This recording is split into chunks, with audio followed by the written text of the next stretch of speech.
vamos. Ya, pues apúrense. Vamos. Tati, apure la causa, pues. Ya. Vamos.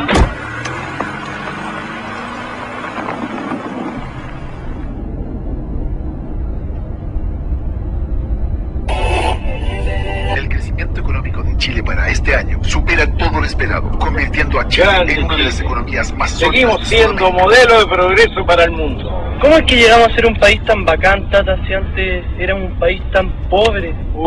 Esto comenzó hace muchos años, cuando ustedes no habían nacido. ¿Con la guerra del Pacífico? No tan atrás. Comenzó en el año 1973. Ese es un periodo de nuestra historia que hasta ahora ha sido muy, pero muy mal contado. ¿Y tú te la sabes o no, Tata? Claro que sí, pues yo me la viví en cuerpo y alma, mejor. Entonces cuéntala, pues, Tata. Cuéntala, Ya. Mira, todo empezó en esos tiempos, en que el mundo estaba, fíjate, dividido entre capitalismo y comunismo. ¿Y qué es el capitalismo, Tata? Capitalismo, mira, es un basurero lleno de autos, casas, artículos eléctricos y comida. ¿Y el comunismo? Bueno, es lo mismo, el mismo basurero, pero sin nada. Causas. En 1970, el mundo se encontraba dividido entre dos ideologías políticas antagónicas e irreconciliables: la democracia y el comunismo marxista.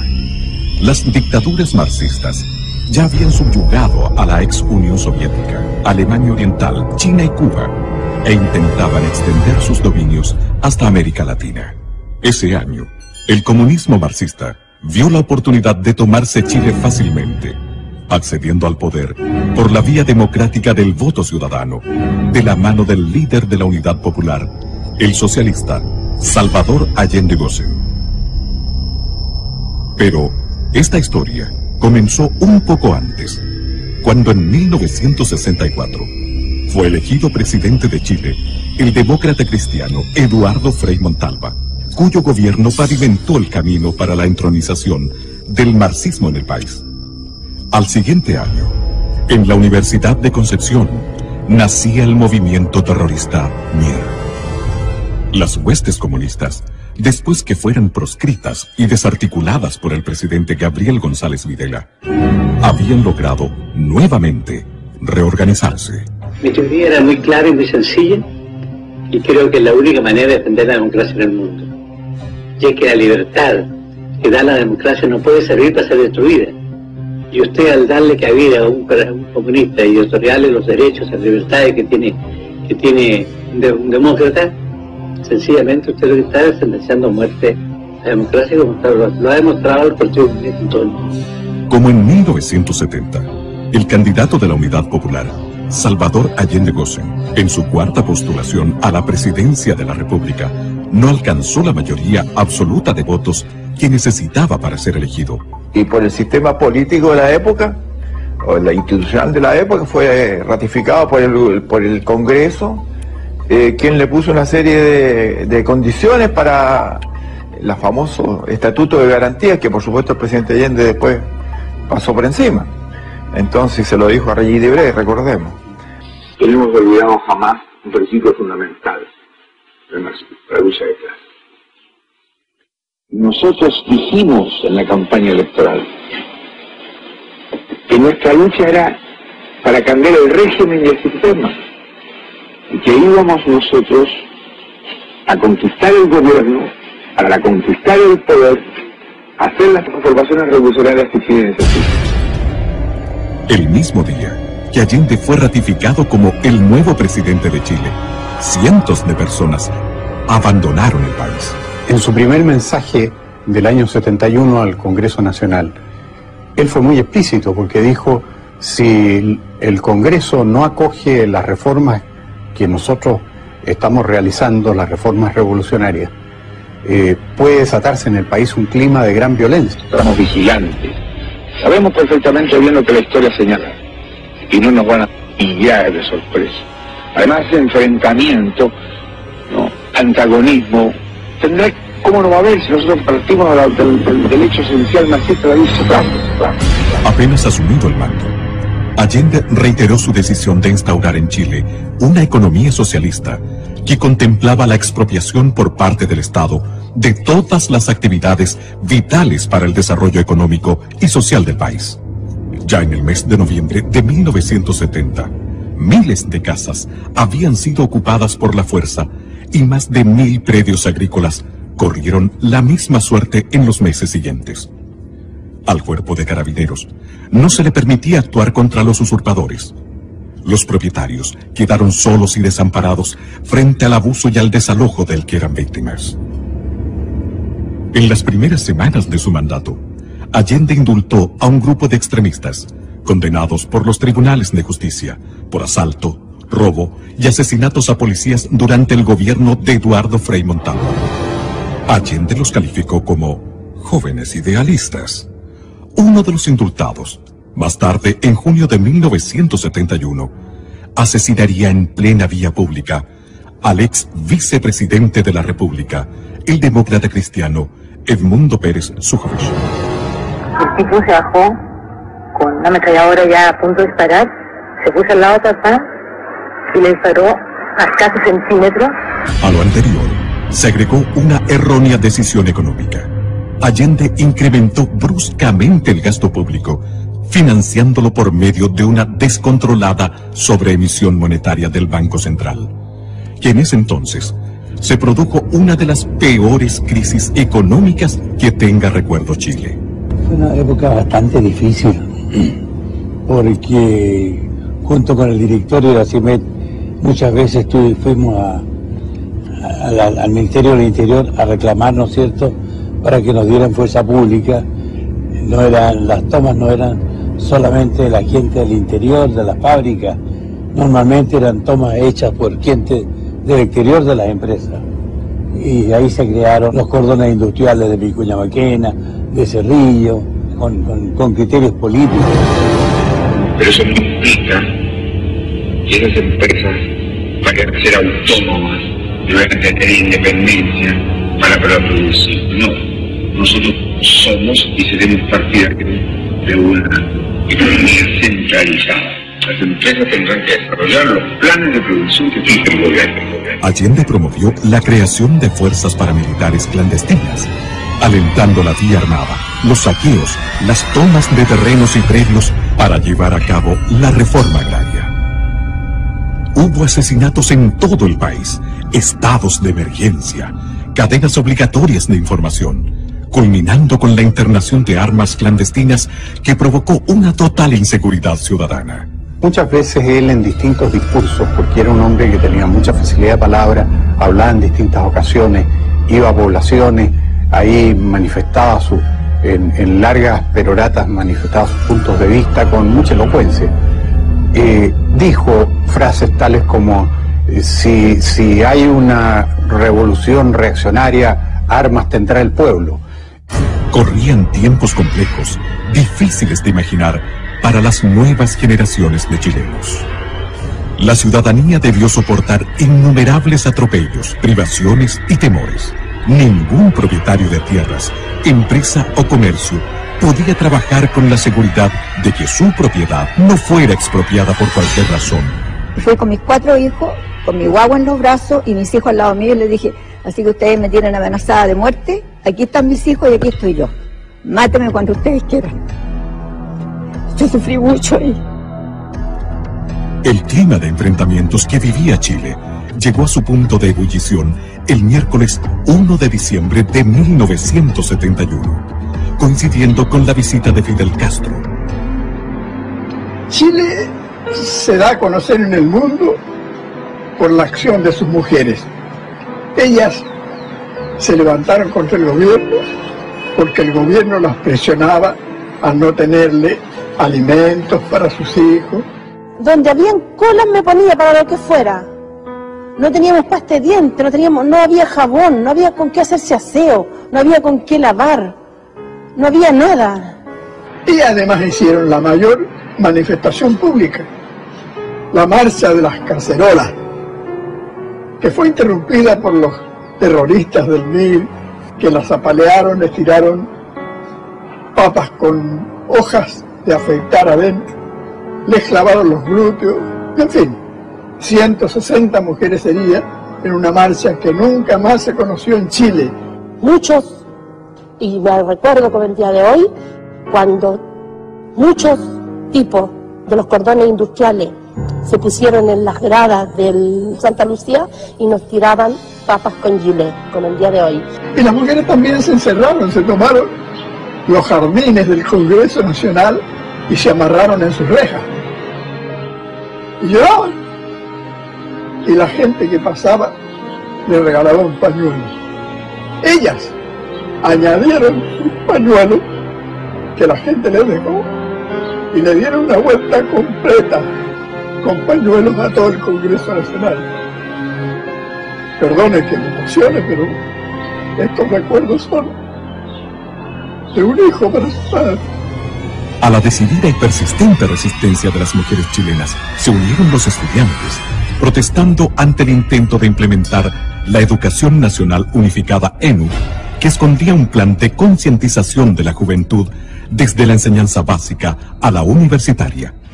Miles de estudiantes salieron a las calles a defender sus derechos y fueron apaleados por grupos extremistas con el beneplácito del ministro de Educación de la época, el radical Aníbal Palma. La crisis alcanzó muy pronto a los medios de comunicación. Perseguían a nuestros medios. Hubo una clausura de radios que duró 60 días. Las radios en Chile fueron en ese tiempo determinantes para informar a la población de lo que significaba caer en el comunismo. En marzo de 1972, una nueva y grave ilegalidad estremeció al país. Desde un avión de la línea aérea cubana de aviación, fueron desembarcadas en el aeropuerto de Pudahuel una serie de misteriosas cajas. Estas ingresaron al país vulnerando el procedimiento de control del Servicio Nacional de Aduanas, por orden expresa del entonces director de investigaciones y del propio ministro del Interior, Hernán del Canto. Semanas después, se pudo constatar que lo que contenían las cajas era armamento, ingresado ilegalmente al país, destinado al grupo de amigos personales de Allende, GAP. Que las únicas armas las pueden tener las Fuerzas Armadas, y este era un grupo armado paramilitar. Como fue muy criticado el hecho de que tuviera una Guardia Armada personal, GAP, después hicieron un cambio y dijeron no, si en realidad no es una Guardia Armada personal, es un grupo de amigos personales, y a eso obedece la sigla GAP. Años más tarde, el escritor cubano Norberto Fuentes confesaría en una de sus obras que ingresar armamento a Chile en cajas rotuladas como valija diplomática fue un procedimiento común del gobierno de Cuba durante el periodo de Allende. En junio de 1972, otra situación tensional sacudió al país, al negarse el presidente Allende a promulgar completa la reforma constitucional aprobada por el Congreso, que volvía inexpropiables los predios inferiores a 40 hectáreas. Hay una ley. Esa ley, indiscutiblemente, nos va a llevar a nosotros a expropiar todas las haciendas, todos los fondos que supere el mínimo establecido por la ley. Y esto produjo un verdadero caos y desastre en la producción agrícola. Tanto es así de que las autoridades reconocieron en su tiempo de que la producción agrícola equivalente al año 1935. Si no hubieran quitado el fondo, era como quitarme la vida. Y nos querían quitar el fondo porque estos desgraciados aprobaron una ley, ¿no es cierto?, de quitarle todos los fondos a los agricultores sin pagar ninguna indemnización. Al presidente de la República por enésima vez la actitud ilegal de la autoridad administrativa. La oposición consideró este acto inconstitucional. Las cosas no pueden seguir como están. La Contraloría General de la República le dio la razón. En medio de esta polémica, el Partido Nacional declaró que el presidente de la República, al no promulgar la reforma constitucional, estaba violando en forma deliberada y sistemática su promesa solemne de respetar y hacer cumplir la Constitución y las leyes. ¿Se imaginan ustedes cómo fue esto? en esos momentos en que había una efervescencia nacional, estuvimos a punto de una revolución. En el mes de octubre de 1972, en medio de una inflación galopante que superaba el 260% anual y ante la posibilidad de ser estatizados o ir a la quiebra, la agrupación de dueños de camiones inició un paro nacional. Querían seguir trabajando, había una persecución tremenda, si tú no eres comunista o socialista, preso, ¿ya? Y vino una sensación de inseguridad familiar primero, y después de todos los camioneros que son bravos para sus cosas. Comenzó a fallar la benzina, no le entregaban combustible a los camioneros, que éramos de una línea, ¿ya? Entonces él formó el Mopare,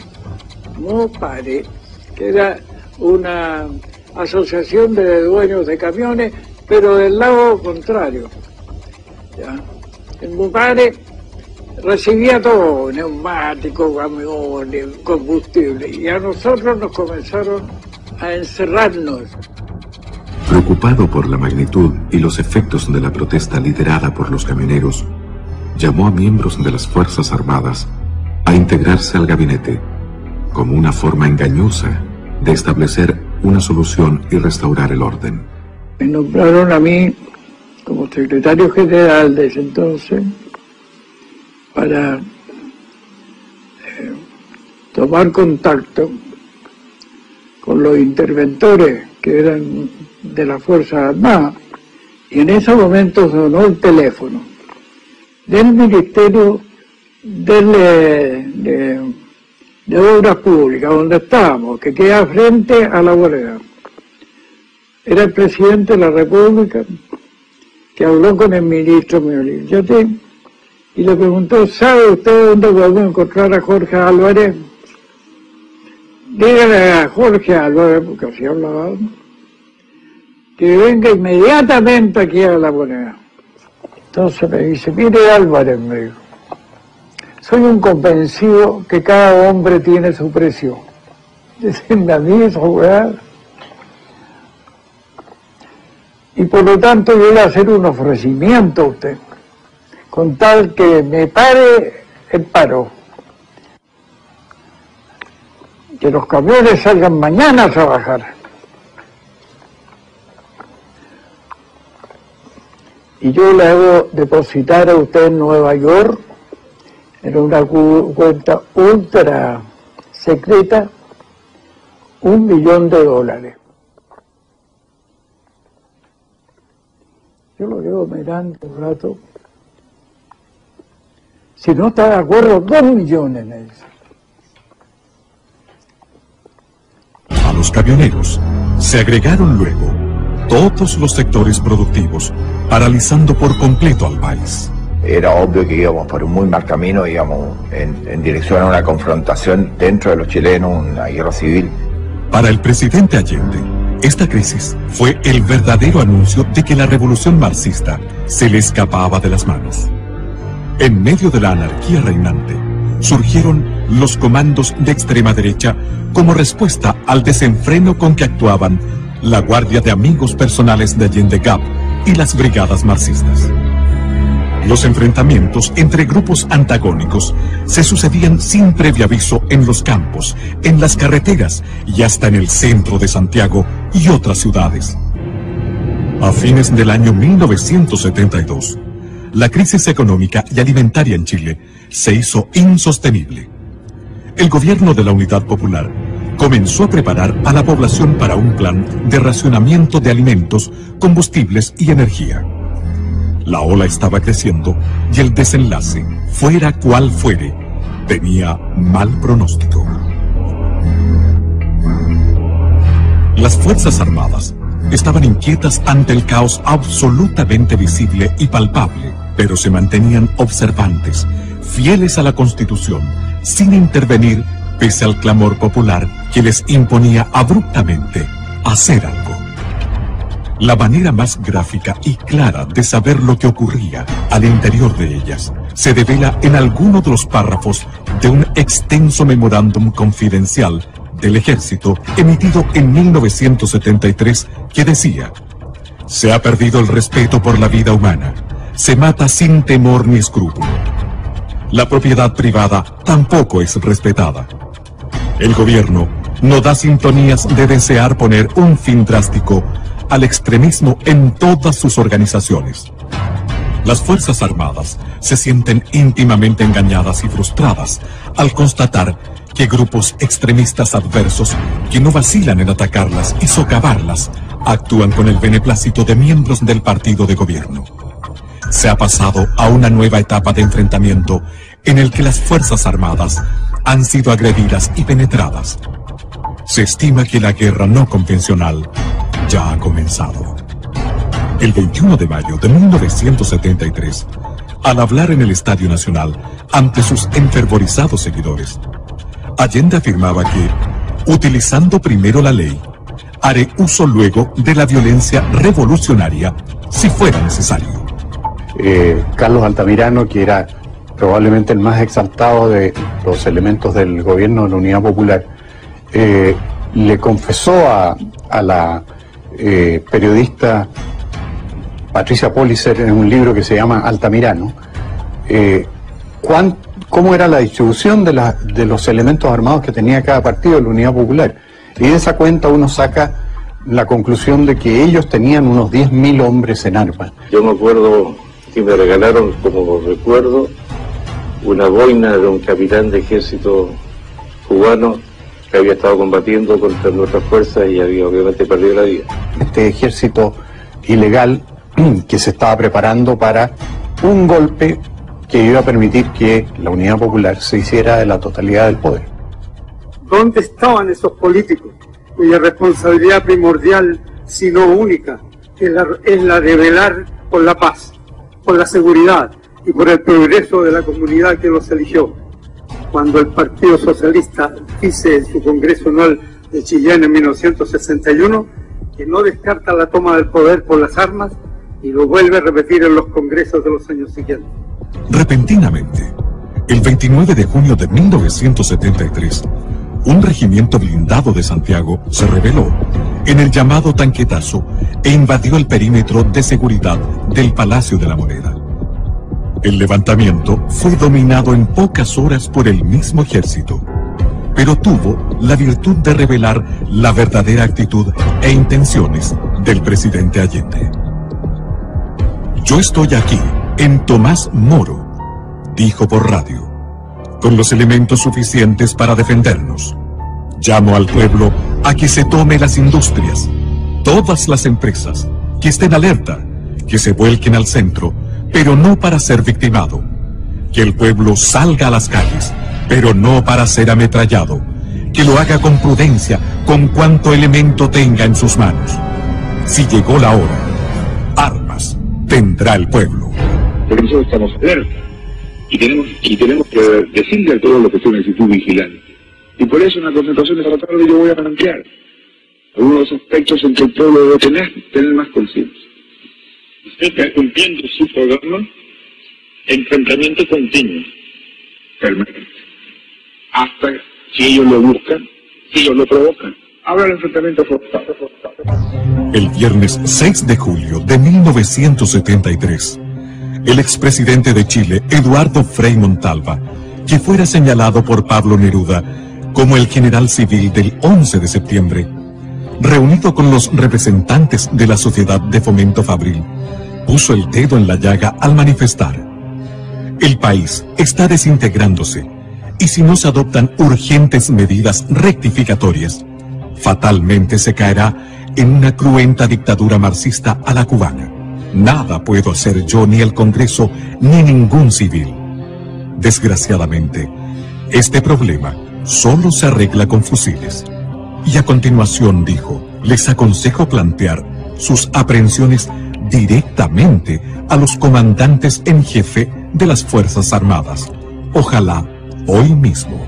El 22 de agosto de 1973, la Cámara de Diputados del Congreso Nacional aprobó e hizo público el acuerdo que expresaba la desaprobación del ente legislativo ante las circunstancias y evidencias de lo que estaba ocurriendo en Chile, afirmando en alguno de sus párrafos que el gobierno no ha incurrido en violaciones aisladas de la Constitución y de la ley, sino que ha hecho de ello un sistema permanente de conducta, atropellando sistemáticamente las atribuciones de los demás poderes del Estado, violando reiteradamente las garantías que la Constitución asegura a todos los habitantes de la República, y permitido y amparado la creación de poderes paralelos ilegítimos que constituyen gravísimo peligro para la nación. Un día después de la declaración de la Cámara de Diputados, el 23 de agosto de 1973, tras un confuso incidente que evidenció la pérdida del liderazgo del general Carlos Prats al interior del ejército, el gobierno de Allende procedió a entregar el mando total del ejército al general de división Augusto Pinochet Ugarte, previa dimisión voluntaria de su antecesor, el general Prats.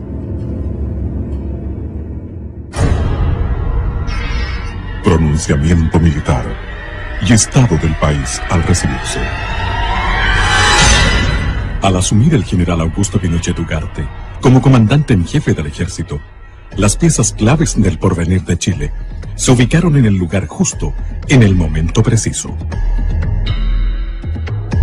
Por esos días, la muerte del joven subteniente del ejército Héctor Lacrampet, asesinado a balazos por un comando extremista, dirigido por el mexicano Jorge Albino Sosa Gil, junto a los furibundos llamados del socialista Carlos Altamirano a defender la revolución en las calles y al inminente riesgo de un autogolpe por parte del gobierno de Allende, determinaron la trascendental decisión al interior de las Fuerzas Armadas.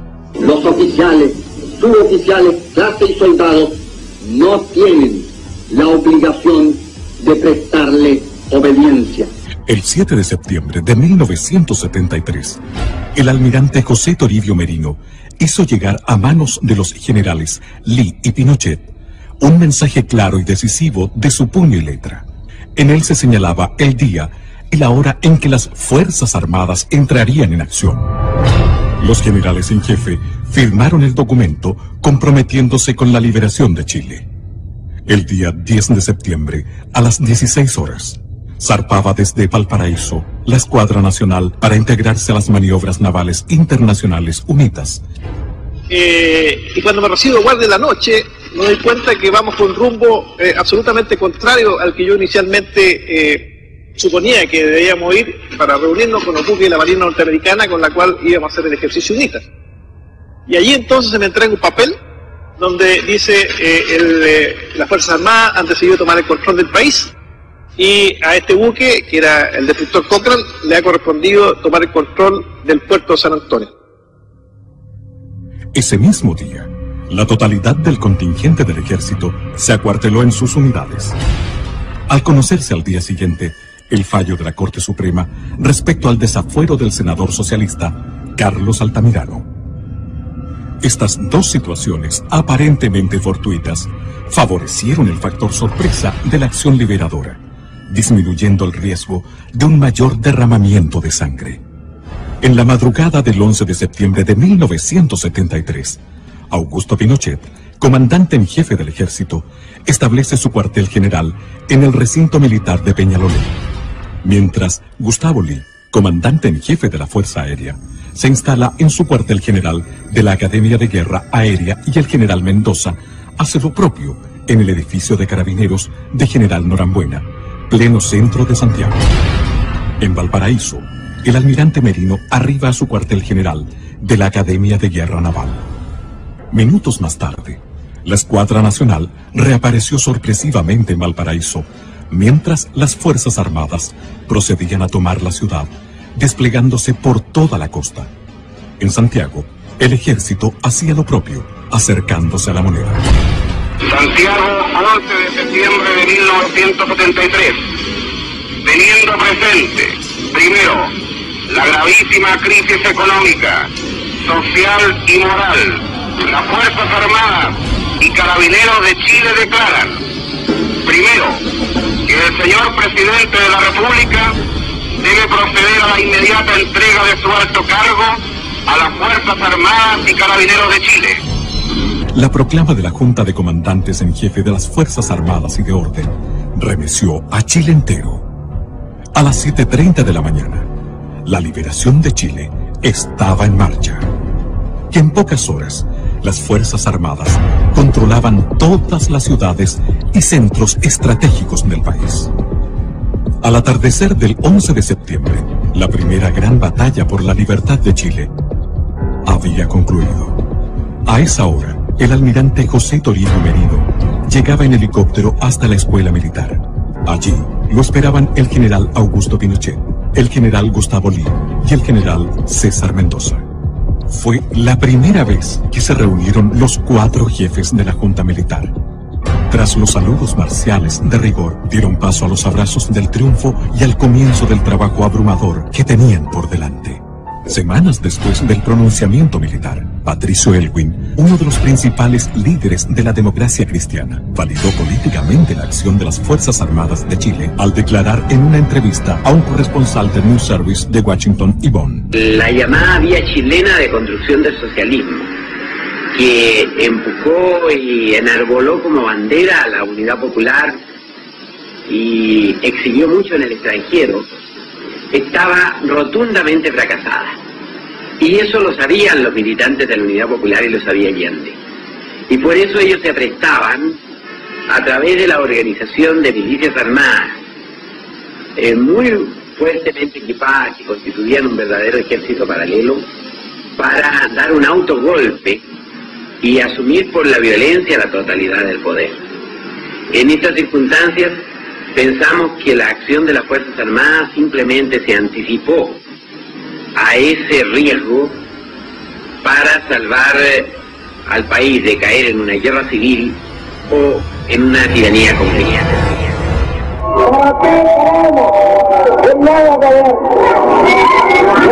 Un nuevo gobierno para que venga a dar seguridad en la familia chilena, para que las mujeres puedan dedicarse a su casa y a sus hijos y no tengan que estar perdiendo horas y horas, días enteros en hacer la cola del aceite, la cola de la vida, la cola del azúcar, la cola del pan. La primera batalla había sido ganada, pero ahora venía otra, más larga y compleja que la anterior. Y bajó mi general en manga de camisa, con manga corta, en manga de camisa, y se sentó ahí y dijo, bueno, pues amigos, ustedes saben por qué están aquí. No, nosotros no teníamos muy clara la situación. Dijo, porque vamos a formar un comité asesor, porque me tienen que ayudar, pues amigos. Recibían un país absolutamente quebrado, desde el punto de vista económico, social, de todo punto de vista, y especialmente esa confrontación que había entre los chilenos era muy profunda. Así lo estimaba también el expresidente demócrata cristiano, don Eduardo Frei Montalva. Vengo a este sitio para, junto con todas las iglesias de Chile, orar por la paz y la reconstrucción de nuestra patria. Señor general, juráis, por Dios, por la patria y la justicia, cumplir y hacer cumplir los postulados del acta de constitución de la Junta, con toda la energía que vuestro amor por Chile y con todos los medios a vuestro alcance, cualquiera que sea el sacrificio que ellos os demanden? Sí, lo juro. Sí, lo juro. Sí, juro. Sí, juro. Ese mismo día se comunicó a las representaciones diplomáticas acreditadas en el país que la Junta Militar había asumido el mando supremo de la nación y que se rompía relaciones con Cuba y con Rusia. El expresidente Eduardo Frei Montalva declaraba al diario madrileño ABC: el marxismo, con conocimiento y aprobación de Salvador Allende, y acaso por instigación de Allende, había introducido en Chile innumerables arsenales que se guardaban en viviendas, oficinas, fábricas, almacenes. Los militares han salvado a Chile y a todos nosotros. Ese mismo día, 11 de octubre de 1973, al término del primer mes del pronunciamiento militar, el general Pinochet dio lectura a un informe sobre la situación sociopolítica del país, en el que advirtió que la tarea que estaban comenzando exigiría de grandes esfuerzos y largo tiempo. El país vive en estos momentos una de las etapas más difíciles de su historia. Ella es el fruto de una pesada herencia que recibimos. Las palabras del general Pinochet, refiriéndose a que no había plazos ni fechas claras acerca del término de su misión al mando de Chile, no fueron bien recibidas por la clase política chilena, en especial por los partidos de centro que esperaban ser beneficiados con una entrega inmediata del poder por parte de las Fuerzas Armadas. Hasta el mes de julio de 1974, Chile fue conducido por un poder ejecutivo colegiado, en el cual compartían responsabilidades los 4 miembros de la Junta. En esta fecha, mediante el decreto ley 806, el general Pinochet recibió el título de presidente de la República. En tanto, la Junta quedó investida de poderes constituyentes y legislativos. Leyes. El poder legislativo, encabezado por el almirante José Toribio Merino, en 17 años de las Fuerzas Armadas y Carabineros de Chile, tuvo el promedio de aprobar una ley cada 3 días. En 17 años de gobierno de las Fuerzas Armadas y Carabineros, se promulgaron 4.652 leyes. En 21 años de gobiernos políticos, se han promulgado 1.556 leyes.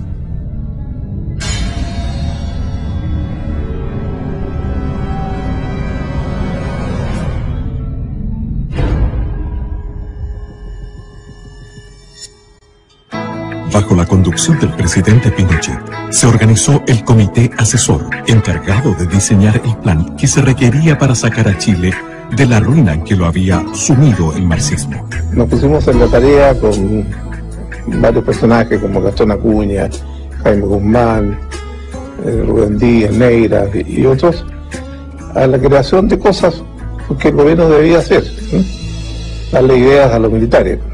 Si bien los militares no tenían una concepción de detalles sobre el manejo económico del país, contaban con la suficiente inspiración para delinear y aplicar un modelo innovador de desarrollo, y con los conocimientos de una serie de destacados oficiales jóvenes que habían hecho estudios y obtenido títulos universitarios en economía en paralelo a su carrera militar. Estudiaba yo en la universidad, en la Escuela de Economía, cuando un día, estando en la Academia de Guerra, el subdirector de la Academia de Guerra era precisamente el comandante don Augusto Pinochet Ugarte.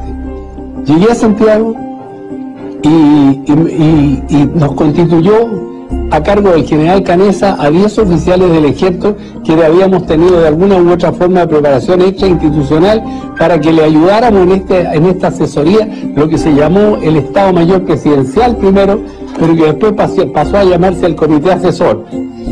Que después de algunos pocos 2 o 3 años se transformó en el Ministerio Secretaría General de la Presidencia. No teníamos ni dónde almorzar, ¿se acuerdan?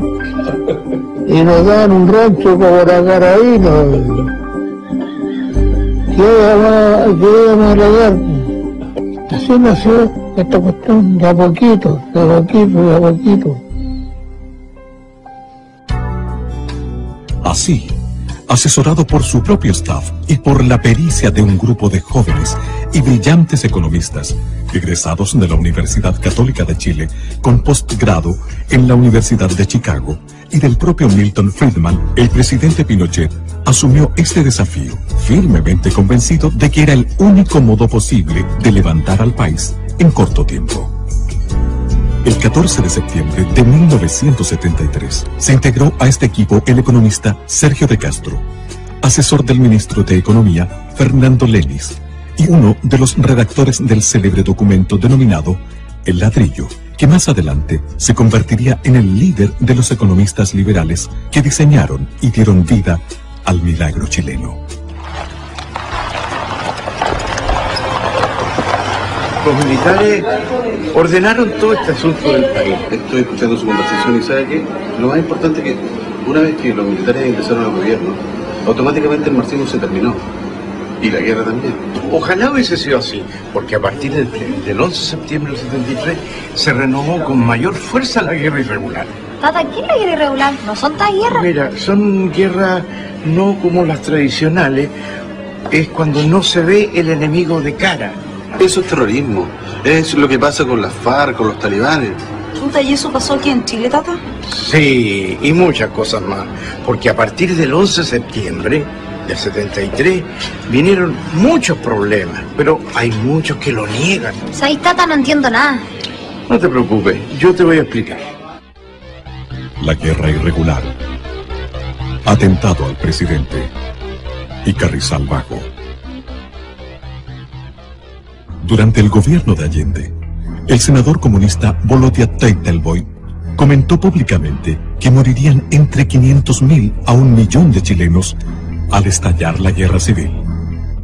Yo recuerdo el mismo 11 de septiembre, por el puesto en que a mí me tocó ir a servir, cuando trajeron el armamento recuperado de la casa del presidente de la República, de Tomás Moro, y aparecieron los fusiles AK-47, los famosos Kalashnikov, este fusil tan en esos años propio del Pacto de Varsovia, o sea, toda la gente de la órbita soviética. Si esta guerra civil nunca llegó a cumplir su sangriento objetivo, fue gracias al trabajo de los servicios de seguridad e inteligencia de las Fuerzas Armadas y de Orden, las que debieron enfrentar un largo estado de guerra irregular que costó la vida a varios de sus miembros.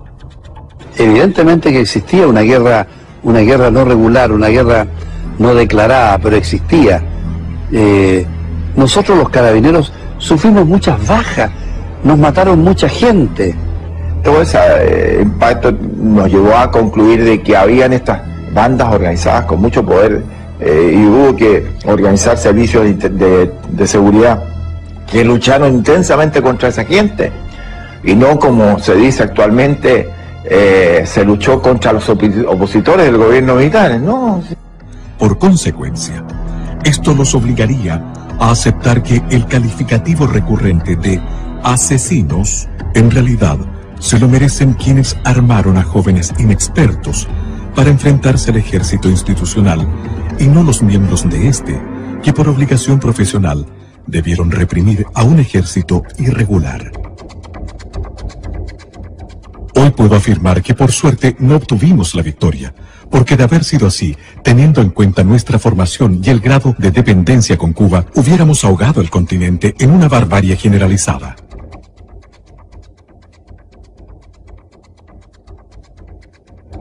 Una de nuestras consignas era hacer de la cordillera de los Andes la sierra maestra de América Latina, donde primero hubiéramos fusilado a los militares, después a los opositores y luego a los compañeros que se opusieran a nuestro autoritarismo.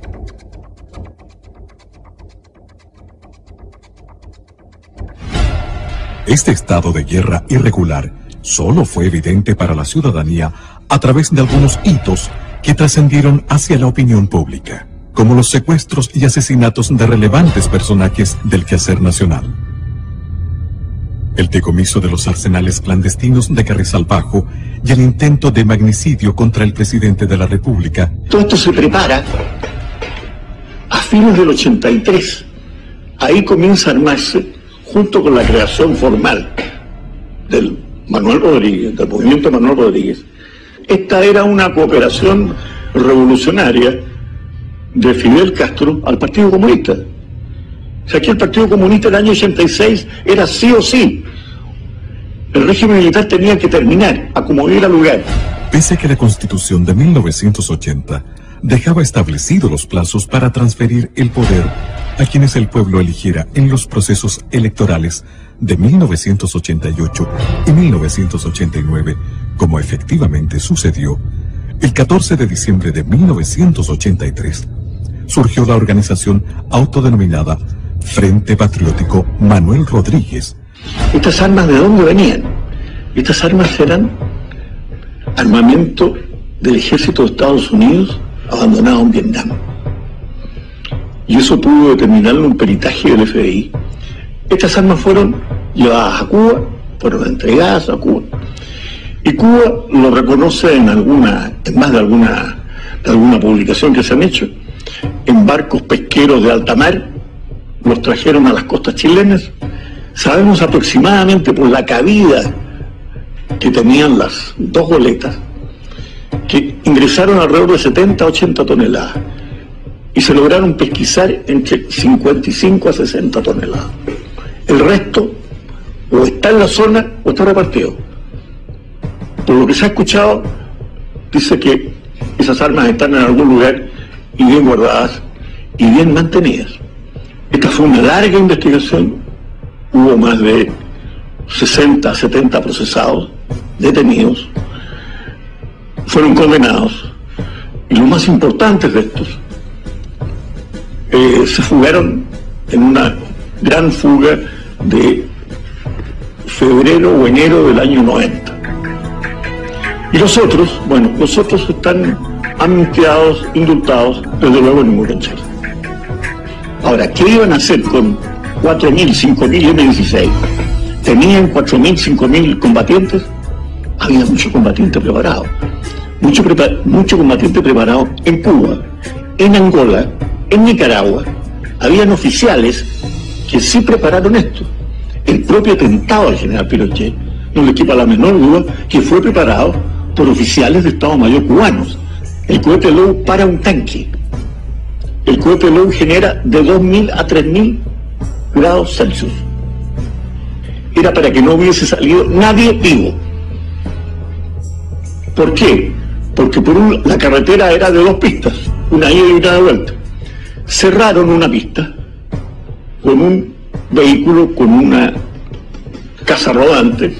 Al otro lado había una quebrada de 200 metros, había un pequeño murallón de 20 metros al otro lado, y por el camino hacia el oriente lo cerraron con una camioneta Loop con 6 hombres, con Low y con M16.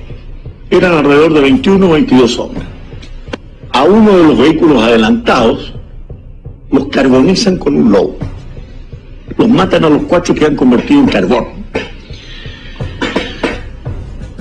Y Jean Pinochet iba en un Mercedes-Benz. Iban 2. Ellos no sabían en cuál de los 2 iban, pero eran autos blindados. Y le dispararon por todos lados, le tiraban granadas, los autos saltaban. La reconstrucción de escena estaba clarísimo. Pero los autos resistieron absolutamente. Y cuando llega el momento en que uno le dispara un Low, esos que paran un tanque,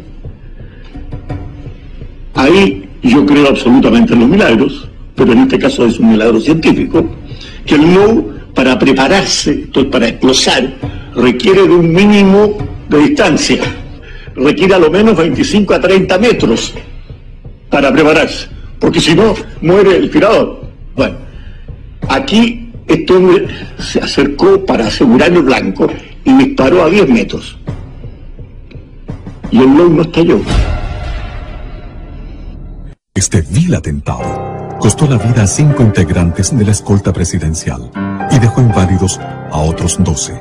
Sin embargo, una vez más, la divina providencia, junto al coraje y la rápida reacción de los escoltas, no permitieron que se concretara el magnicidio, y el presidente Augusto Pinochet y su nieto de 11 años, Rodrigo García, que le acompañaba en esa oportunidad, resultaron ilesos. Y al último momento, yo no sé por qué le grité todavía por un vidrio, por una ventana: sube al niño en el auto tuyo. No iba a ir, el niño iba a ir con el médico. Y yo no sé, porque si no, Augusto se habría bajado. Si no va con el niño, se baja y lo matan, por supuesto. Pero Rodrigo tenía mucha pena porque había visto morir a los escoltas. Él al principio lo veía como que fuera una cosa irreal, como de televisión. Así lo veía él al principio. Después se dio cuenta que era real. Y le dije: mira, hijo, tienes 2 opciones. O esto te amarga la vida, o simplemente lo tomas como una prueba que Dios te da y maduras, y lo tomas positivamente o negativo. Es tu elección. Al hacerse público este cruel atentado en contra del primer mandatario de la República, la ciudad de Santiago se volcó a las calles en una marcha que congregó sobre 700.000 personas que desfilaron durante 8 horas frente a su presidente. Destacando las escarapelas del partido Avanzada Nacional, bastión nacionalista que llegó a tener 122.000 militantes.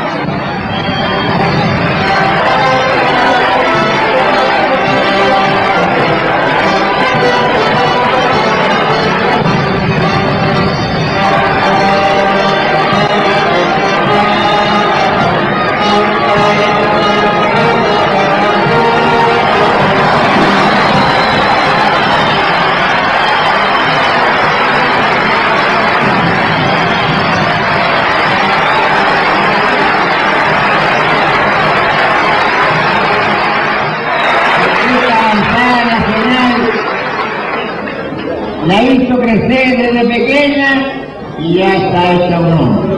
Pero debemos darle la energía suficiente para que sea la primera, el primero de los partidos políticos.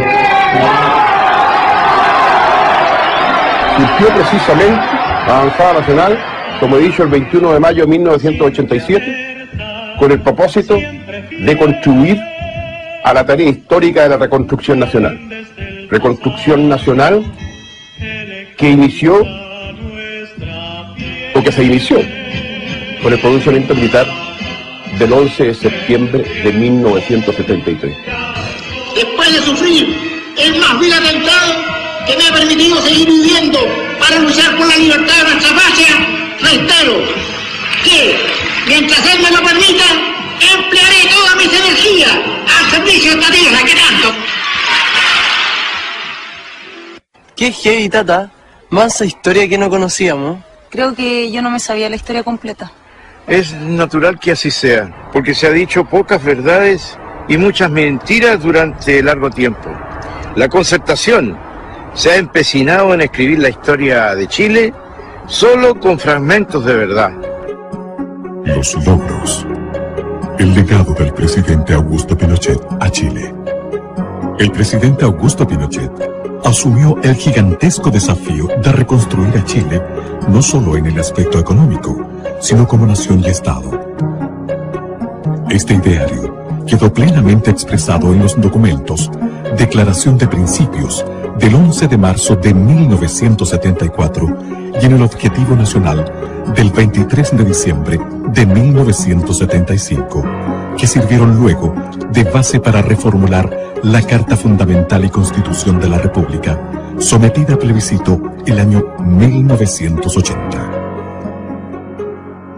Por razones obvias, el mayor esfuerzo inicial fue puesto en la recuperación económica.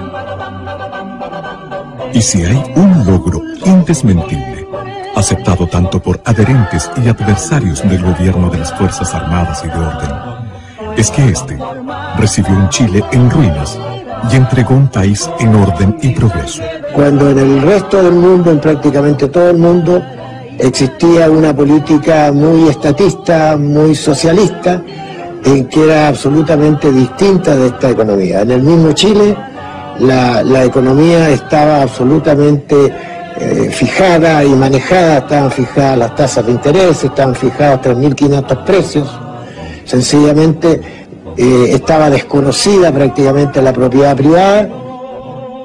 En 1975, para sacar al país de la ruina financiera en que lo había sumido Allende, el gobierno se vio en la necesidad de implementar un tratamiento económico de choque. Tras unos primeros años de dificultades, el método aplicado comenzó a afianzarse y el país inició una rápida recuperación económica. El sorprendente progreso y prosperidad de Chile motivó a que el mundo comenzara a hablar muy pronto del milagro chileno. Años más tarde, en 1985, en medio de la primera gran crisis que estremeció conjuntamente a todas las economías del planeta, el gobierno llamó a integrar el gabinete a Hernán Vigil. Tras conocer su propuesta para superar el aciago momento, el presidente Pinochet lo nombró ministro de Hacienda. bajo su gestión, se retornó a los principios liberales implementados con éxito por los Chicago Boys. Se controló la crisis y se inició el notable crecimiento económico que llevó a Chile a duplicar su PGB en los siguientes 10 años. En Chile y en el mundo se habló entonces del segundo milagro chileno. Posteriormente, entre los años 1985 y 1990, y dado su exitoso resultado, el sistema financiero aplicado en Chile fue adoptado por los gobiernos de Estados Unidos e Inglaterra y, paradójicamente, tras la caída del comunismo, por la mayoría de los gobiernos socialdemócratas. Que los logros del gobierno militar son muy grandes, que se han tratado de minimizar por el mundo político hoy día, pero hay que visualizarlo en todo su contexto. Dice que él nunca hacía mención de las cosas que había hecho. No se vanagloriaba de nada. Siempre pensaba que tenía que completar otras metas, que no todo estaba terminado. Yo creo que el tema de las obras de mi papá, no creo que nadie debe mencionar nada, es simplemente la historia. Hoy Chile es lo que es gracias a él. Justamente en la parte educacional, que hoy está tan de moda, era uno de los puntos que él siempre quiso completar. Consciente de la urgente necesidad de dotar a Chile de un sistema descentralizador que potenciara los recursos humanos, materiales y productivos de cada lugar geográfico del país, el gobierno dictó uno de los decretos más significativos para el desarrollo de Chile, el Decreto Ley número 575, que instauró la visionaria división política y administrativa del país, conocida como la regionalización. Y todos integramos a hacer lo que estamos haciendo. Que todos tenemos un objetivo, que es levantar a la nación. No se trata de levantar una parte, se trata de levantar todo el país. Yo quiero, así con la hostelería, yo quiero un organismo de colaboración al más alto nivel y en todas las direcciones. ¿Está claro? Sí, mi general. Bien, a trabajar. Esta nueva división política y administrativa de Chile fue un paso gigantesco en pos de la integración del país, que hasta la fecha aparecía extremadamente dependiente del gobierno central. Tras la regionalización, con notable visión geopolítica, el presidente Pinochet hizo realidad la construcción de la carretera austral, la ruta más hermosa de nuestro país, integrando a Chile, el extremo sur y a sus habitantes. Era al país a un porcentaje importante del país que estaba totalmente aislado. Y el regimiento Araucano Osorno inició el camino, la carretera austral, desde el lago Yelcho hacia el sur. El presidente de la República dispuso que se iniciara el camino desde Chaitén al sur, y es así como el año 82 se inauguró el tramo de Chaitén a Coyhaique, 420 kilómetros. Y además de esos 420 kilómetros se hicieron 7 caminos transversales. ¿Ante cuánto teníamos que sacrificarlo para salir a hacer nuestros trámites? En barco hasta 20 días o más, y por ahí se echaban a perder los barcos o el temporal, el viento, no podían traficar, ahí tenía que uno estar sin poder avanzar. Es un orgullo el haber tenido cerca nuestro al ejército, porque para nosotros el ejército, y más bien don Augusto Pinochet, nos sacó el aislamiento. Antiguamente Chile llegaba a Puerto Montt y nosotros supimos que en realidad éramos chilenos cuando llegamos a ver, cuando llegó el ejército a Villamurta, desembarcarse en una barcaza y ver uniformados que nos dijeron que nos sacarían del aislamiento. A él le gustaba estar con la gente. Yo le digo una cosa, el general Pinochet recorrió la carretera austral todos los años, 1 o 2 veces, ¿no? Entregó escuelas, tomó contacto con la gente, entregó centrales hidroeléctricas, entregó postas. Recorrió toda la carretera, pasó por la carretera. Sí, fuimos al encuentro de él cuando yo trabajaba en Guadalajara ese tiempo, y al cruce de Guadalajara fuimos. A darle un esquinazo. Esta región a él lo recordará por las grandes obras, porque es el único presidente que ha tenido Chile que se ha acordado de nosotros. Es el único que nos hizo una carretera austral, el único que dio luz, que dio teléfono y que nos dio las comodidades que hoy tenemos. En septiembre de 1973, el sector de la gran minería del cobre, soporte económico de Chile actual, estaba tan arruinado y abandonado como el país mismo. Cuando llegué a la minería, era un sector que estaba con una explotación bastante incipiente. Para muestra, hasta un botón. No tenían dónde hacer la depositación de los relaves en el cobre. Y la depositación de los relaves, lo mismo que a usted le entregan una casa sin alcantarillado. ¿Cómo sigue produciendo? Esa sola cosa obligó a hacer una serie de asuntos que sería imposible explicarle en 2 minutos, pero que significó un trabajo bárbaro. Durante el gobierno de don Eduardo Frei Montalva, se decidió que las compañías estadounidenses debían entregar al Estado el 51% del negocio, conservando ellas el 49% y también su administración, ya que en Chile no había conocimientos ni especialistas para administrar exitosamente este sector. En 1971, el gobierno de Allende expropió y nacionalizó la totalidad de las empresas mineras administradas por empresas extranjeras, acción que contó con el respaldo unánime del Congreso Pleno. La producción en cero, porque la producción, como había sido no una expropiación, sino que había sido una apropiación del capital norteamericano, los norteamericanos reaccionaron con la justicia y nos embargaron todas las cargas de cobre. Entonces lo que usted salía para afuera quedaba embargado en los puertos que llegaba, por lo tanto la entrada era cero.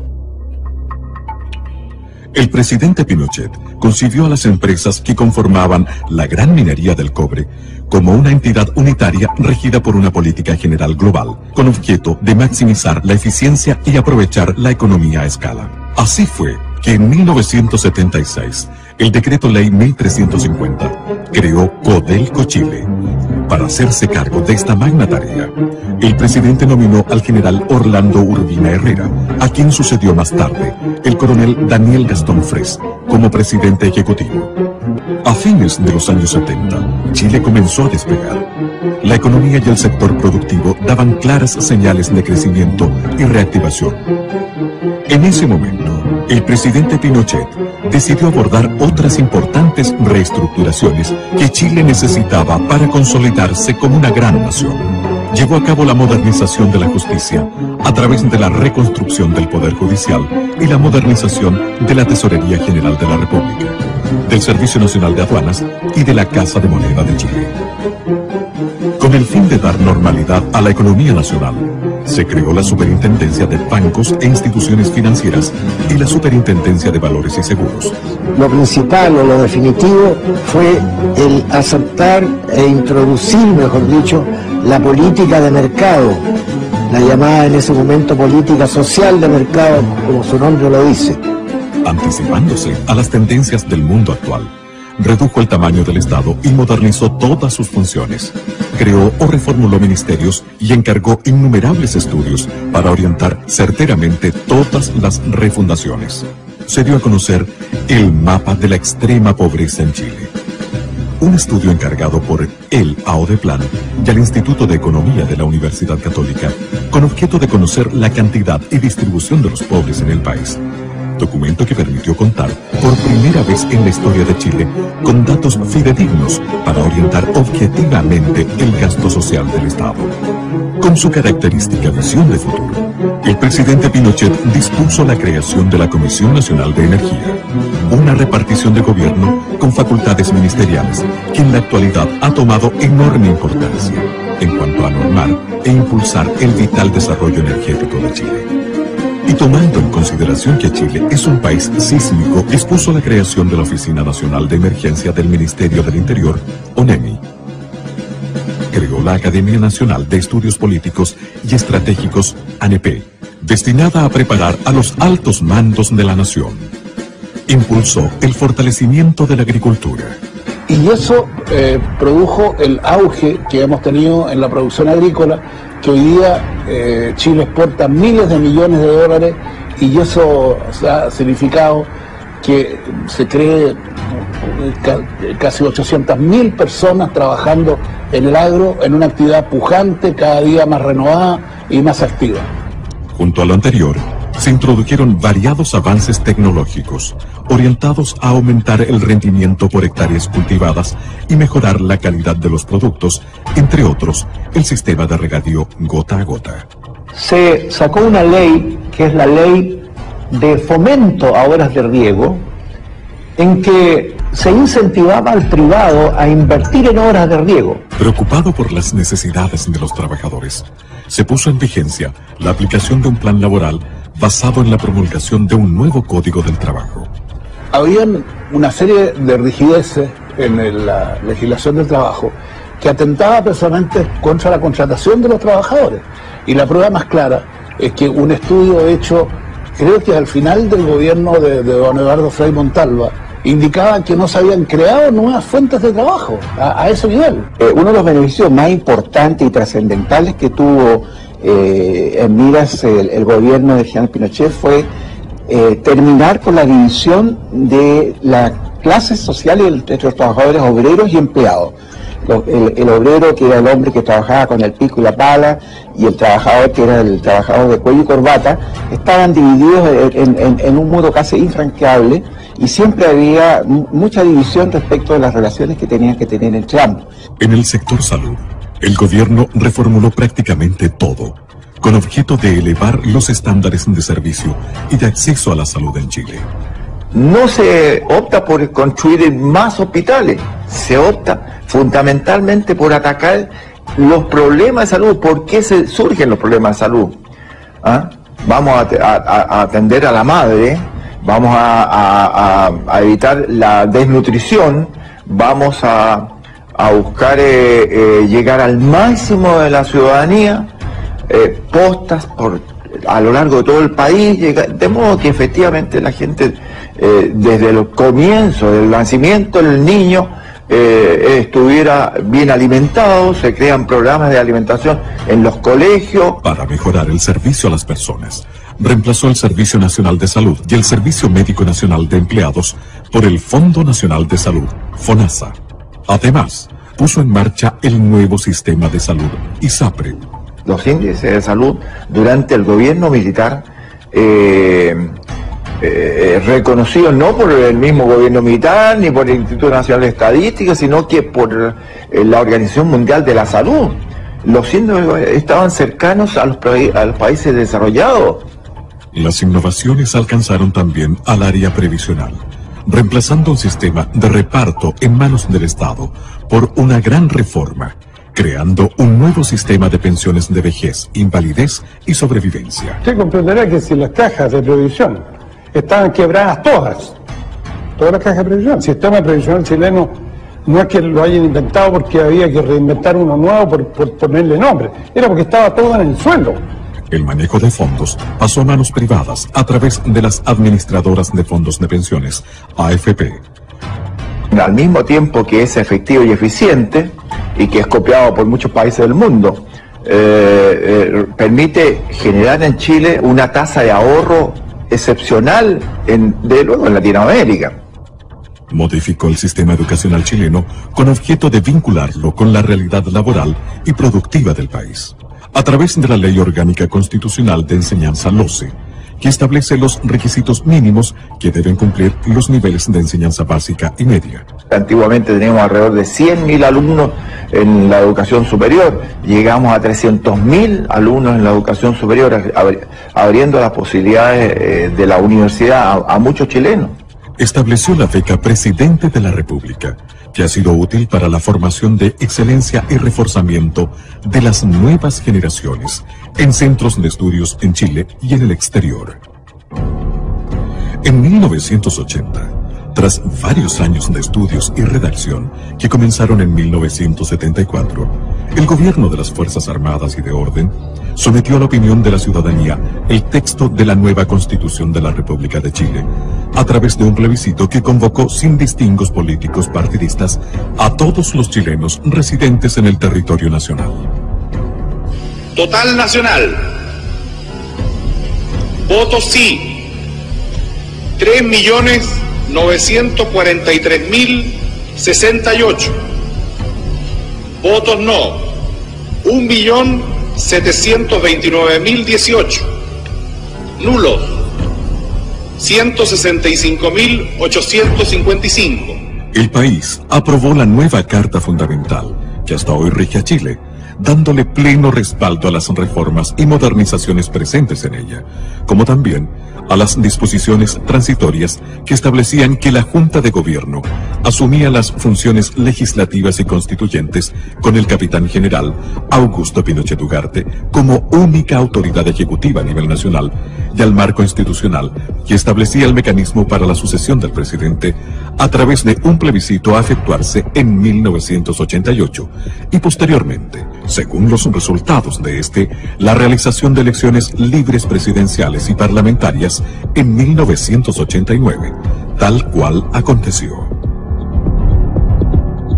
Reafirmando lo anterior, el presidente Pinochet dispuso e impulsó la construcción de las instalaciones del actual Congreso Nacional en la ciudad de Valparaíso y creó la ley de partidos políticos con la cual se rigen la totalidad de los partidos existentes en la actualidad. Con notable visión geoeconómica, el presidente Pinochet puso especial énfasis en el desarrollo del comercio exterior que años más tarde daría paso a los innumerables tratados de libre comercio que han significado prosperidad económica y nuevas fuentes de trabajo en Chile. Y creó ProChile para proveer al comercio exterior de un instrumento de promoción y respaldo especializado, con una oficina en cada una de las sedes diplomáticas nacionales. En este periodo se inició el gran poder exportador de productos no tradicionales que a la fecha solo era de carácter minero. Chile se convirtió en el principal país exportador hortofrutícola del hemisferio sur. Se dispuso la apertura de la economía al mundo exterior. Se eliminaron las barreras no arancelarias y se aplicó la rebaja y uniformidad de los aranceles. Hecho este último que permitió al presidente Pinochet concretar dos logros en uno. Al implementar la zona franca de Iquique y el moderno aeropuerto en la misma ciudad, como medio de estimular la recuperación económica de la zona. Creó el Servicio Nacional de Turismo, Sernatur, encargada de la promoción del turismo a nivel nacional e internacional. No solo las grandes transformaciones y modernizaciones ocuparon al presidente Pinochet. Su grandiosa obra está salpicada de detalles. Tenía mucho aprecio a los mapuches. Y tanto así que, por ejemplo, en el Consejo Económico Social, su principal preocupación fue tener un representante del mundo mapuche ahí, que fue el profesor Efraín Nahuelpan, que vive en Villarrica. Además, en el sur, él fue nombrado lonco, se le entregó la clava, que es el toque de mando de los mapuches, como símbolo, y de hecho, ellos tienen un muy buen recuerdo, porque cuando hubo que repartir las tierras después de la reforma agraria, ellos se convirtieron en propietarios, verdaderos propietarios de sus tierras. Creo que era un ser excepcional, una persona preocupada de todos quienes trabajábamos al lado de él. Siempre tenía una palabra de preguntar de cómo se encontraba la familia. Haciendo gala de su gran espíritu patriota, dispuso por decreto que la cueca fuera oficializada como baile nacional e incorporó como símbolos patrios al copihue y la araucaria. Faltaba algo, faltaba que alguien le pusiera la marca, porque el animal con marca, ese tiene valor. Y fue así como mi capitán Augusto Pinochet Ugarte acordó firmar el decreto con fuerza de ley de que la cueca era la danza nacional. Fue el primer presidente de Chile en ejercicio en viajar a Isla de Pascua. En Rapa Nui había solo 1.200 electores, cifra a la que los políticos no le daban relevancia. Sin embargo, el presidente Pinochet, con su visión geopolítica, no lo consideró así y llevó a la isla progreso, fomentando el turismo y construyendo un hospital que en esos años tuvo un costo de $3 millones. La emoción y alegría de los pascuenses se reflejó en el tierno y conmovedor saludo que le brindó una pequeña pascuense.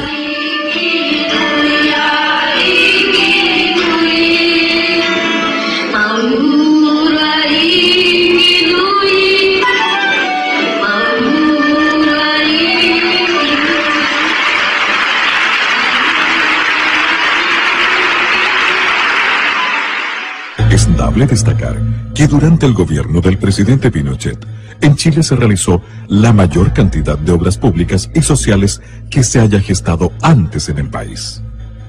Se creó e instauró el innovador sistema de subsidios de gobierno anteriormente inexistente, como método para facilitar el acceso de los chilenos a vivienda, salud, educación, pensiones y otros bienes.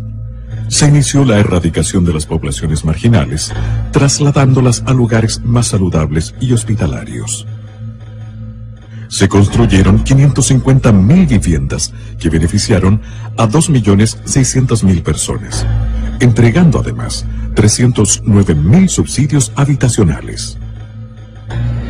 Fíjese que cuando asumió el gobierno militar, en agua potable había una cobertura de un 68%, y eso se entregó después de 17 años con una cobertura del 98% de la población chilena que tenía alcantarillado, de agua potable, perdón, y alcantarillado había recién un 35% de cobertura cuando asumió el gobierno militar, y se entregó con un 75%. Dispuso la construcción del embalse El Toro, las centrales hidroeléctricas de Colbún Machicura, e inauguró 2.875 plantas eléctricas, potenciando el desarrollo del país y mejorando los estándares de vida de cientos de pueblos y ciudades que tuvieron acceso a la electricidad. Bajo su presidencia se construyeron 2.155 kilómetros de caminos y 450 nuevos puentes. No conozco ninguno de los puentes que se hicieron durante nuestro gobierno que se hayan caído por algún problema, como también han sucedido últimamente. Impulsó, construyó y puso en marcha el Metro de Santiago, con 36 estaciones y 50 trenes. Creó la DIGEDER, hoy Chile Deportes, como un ente necesario para normar y estimular el deporte en todo Chile. Con cálida dedicación, apoyó a la primera dama, señora Lucía Iriart de Pinochet, en la exitosa creación del voluntariado femenino, cuya obra se mantiene vigente en todo el país para beneficio de los más débiles y desvalidos, y que ha contribuido a la valoración de las mujeres como importantes artífices en el desarrollo social, político y administrativo del país. En 1974, cumplió el compromiso que hicieran a la Virgen del Carmen los padres de la patria, el que por más de un siglo y medio estuvo pendiente, levantando en su honor el templo votivo de Maipú, en el sitio donde libró la batalla decisiva por la independencia de Chile. Yo creo que el gobierno militar sentó las bases para que se construyera un Chile moderno. Y yo creo que eso es lo más importante del gobierno militar. Además, durante este periodo, el gobierno chileno evitó 2 conflictos bélicos internacionales, una guerra con Perú y una guerra inminentemente con Argentina, sin ceder jamás ni un centímetro de territorio. Yo conociendo esto, ¿no es cierto?, sabiendo que venía un periodo crítico, reuní a autoridades de Punta Arenas, y ahí me acuerdo bien claro que le dije que la guerra era lamentablemente inminente. Nosotros tuvimos, si mal no recuerdo, 3 o 4 meses en los canales del sur, con toda la inclemencia del tiempo, preparados para lo peor.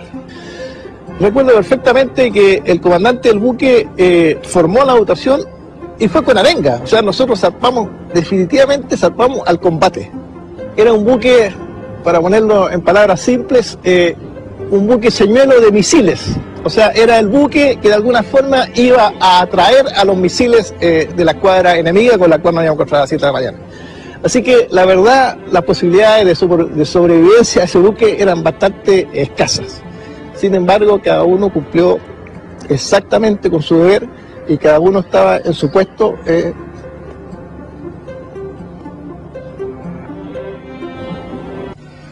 Y muchas veces, señores, tuve que soportar la tensión de ver cómo la República Hermana de Argentina efectuaba ejercicios, acciones de guerra hasta la línea de frontera. Y ahí fue cuando en esa oportunidad le manifesté al señor presidente Videla que mientras hacían ejercicios hasta la frontera no había problema. Pero ahí sí pasaba la línea de frontera. Ahí sí pasaba. Recibí esa orden que estaba escrita directamente de Pinochet. Y decía más o menos lo mismo. Ante posible acción ofensiva de fuerzas argentinas, defenderá su zona jurisdiccional combatiendo hasta el último hombre. Esa es la misión que yo, como comandante en jefe, recibí. No hay ser humano en el mundo que odie más la guerra que no sea el militar. Porque el militar conoce la guerra desde adentro y en profundidad. Que aquel magallánico que creyera no tener la capacidad, la moral, la fuerza anímica para resistir a la acción de la guerra, les pedía, pero no lo podía ordenar porque no había declaración de guerra, les pedía que dejaran la zona. Estuve con la observación en el aeropuerto y en el puerto durante una semana para ver cuántos magallánicos abandonaba Punta Arenas. Ni uno. Ni uno. Obviamente las circunstancias fueron variando, pero la buena voluntad, también con un impulso que vino del Vaticano, evitó que nuestros países hermanos desde siempre entraran en un conflicto bélico. En 1987, Chile recibió la ilustre visita de su santidad, el Papa Juan Pablo II, principal artífice mediador en el Tratado de Paz entre Chile y Argentina. Si hay una imagen que todos los chilenos recordamos de aquella ocasión, es la de su santidad el Papa Juan Pablo II en los balcones de la Moneda acompañado del presidente Pinochet, ovacionados por una multitud congregada en la Plaza de la Constitución. Ese mismo pastor, jefe de la iglesia en el Orbe, que tras reunirse con el presidente Pinochet por 3/4 de hora, en vez de los 20 minutos programados por agenda, se reunió con los obispos de la iglesia chilena y en ese encuentro privado les dispuso su total presidencia y participación en la marcha política del país. Años después, su santidad Juan Pablo II envió una carta personal felicitando y dando su bendición al general y su esposa, señora Lucía, por cumplir 50 años de matrimonio. Y no podía ser de otra manera. Pinochet fue un católico observante que durante todo su periodo de gobierno respetó e hizo respetar los valores de la Iglesia, como también el de los otros credos religiosos. Oye, ¿te conviene que hayan caballos? Oye, mami, me dijiste que había motos. No, sí hay. Llegamos, al fin. Ay, ay, ay. Apúrate. ¿Está buena la vista? Mira, la verdad es que está bonito, ¿ah? Sí, igual hemos invertido tiempo acá. Mira este paisaje, Samuel, miren. Miren la maravilla, la panorámica. Mira. Y ese letrero dice Carretera Austral, Augusto Pinochet Ugarte. Qué espectacular, ¿te gusta? Una maravilla. Cientos de kilómetros de carretera que antes de Pinochet eran intransitables. Oye, Tata, Sí. ¿tú crees que después de todo esto la gente dejó de hablar mal de él? No, mijita. El dicho es que el mal nunca descansa. Entrega del país a los políticos. Venganza e inmortalidad. Tal como estaba establecido en la Constitución Política de la República, aprobada por los chilenos en 1980, el gobierno del presidente Pinochet llamó a un plebiscito en 1988 para conocer la voluntad ciudadana respecto a la continuidad del régimen o al traspaso del poder a la clase política. Va a querer un dictador fijarse plazo. En este momento, fíjate que estamos a un paso, me han nominado y estamos a un paso de llegar a efecto plebiscito. ¿Cuál es el ansia de poder que tengo yo? Una alianza circunstancial e instrumental de las fuerzas políticas adversarias, unidas a una campaña publicitaria nacional e internacional sin precedentes, inclinó la balanza hacia la entrega del país a los políticos. Que por sobre la contingencia está Chile y sus valores permanentes. En consecuencia, acatamos los resultados que el país ya conoce. Esa imagen, que yo cuando era senador también la viví, cuando el general Pinochet le entrega la banda presidencial a Elwin, ningún gobierno de facto que yo conozca ha hecho eso. Y eso no se ha resaltado convenientemente.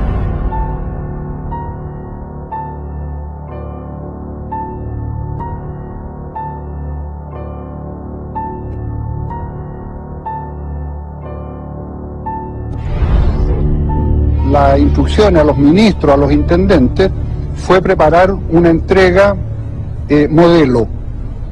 Y así se hizo en cada una de las oficinas públicas, entregar totalmente transparentado lo que era en ese minuto el organismo fiscal. Se entregaba una nación ordenada, fuerte y sólida, que ostentaba un 5% de cesantía y un 7% de crecimiento económico.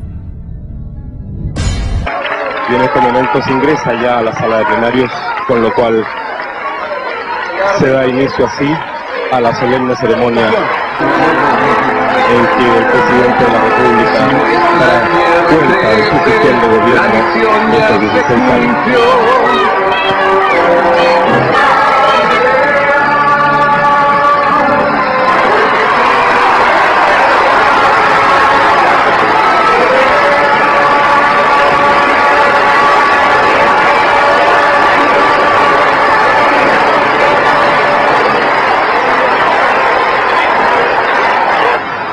Compatriotas, hoy puedo decirles con plena tranquilidad de conciencia y gran satisfacción que la misión emprendida en septiembre del año 1973 se encuentra totalmente cumplida. Chilenas y chilenos, tengo fe en los chilenos y esperanza en su promisorio destino. La tengo porque en estos 16 años de trabajo conjunto hemos forjado una orden institucional cuya solidez y coherencia constituyen el fundamento más sólido para seguir avanzando hacia el pleno desarrollo. No olvidemos nunca que fuimos capaces de levantar a Chile de las ruinas y que hemos construido un país nuevo, moderno y pujante. En consecuencia, comprometámonos ahora y para siempre a no permitir jamás que nuestro país deje de ser esa patria orgullosa, soberana y libre que tanto amamos. ¡Viva Chile! El poder civil fue asumido por un gobierno de coalición o de concertación de partidos políticos, donde figuró la Democracia Cristiana, el Partido Radical, el Partido por la Democracia y el Partido Socialista. Patricio Elwin, su primer presidente, confirmó la institucionalidad vigente del gobierno militar al realizar solo algunos cambios superficiales, aunque prometió una transición negociada, justa y prudente. A poco andar, creó la Comisión Rettig, so pretexto de primero conocer la verdad antes de establecer la reconciliación. Porque en Chile no somos todos iguales. Aquí la ley, y sobre todo la ley penal, se aplica para un lado y no para el otro. Les quiero recordar, sobre todo a los jóvenes, y les quiero decir, porque es así, que la ley de amnistía, que es una ley vigente en Chile, se aplicó a más de 1.400 personas. Se aplicó, vale decir, 1.400 personas salieron en libertad. Ahí salieron la gran mayoría terroristas, delincuentes.